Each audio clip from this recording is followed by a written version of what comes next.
Uzaktan seni düşünür düşünürüm.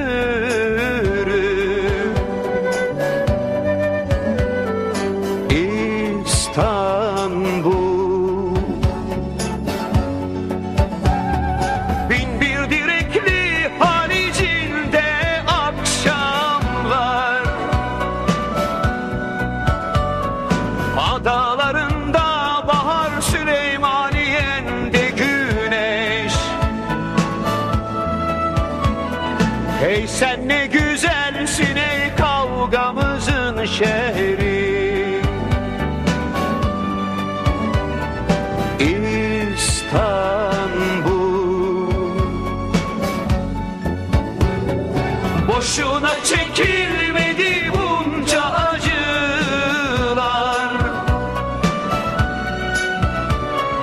Büyük ve sakin Süleymaniye'nle bekle.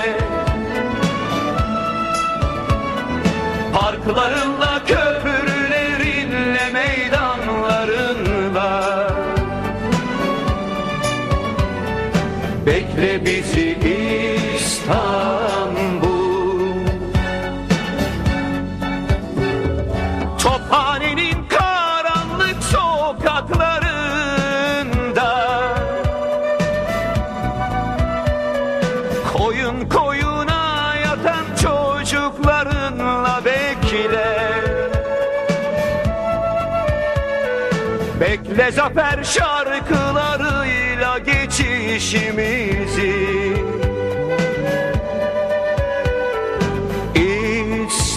İstanbul, haramilerin saltanatını yıkacağız. Bekle o günler gelsin gelsin İstanbul.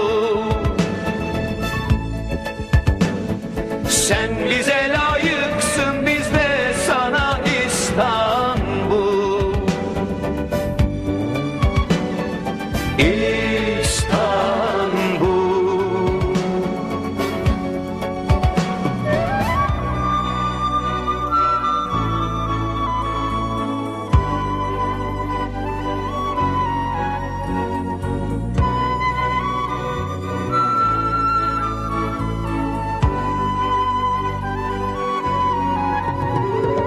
boşuna çekilmedi bunca acılar.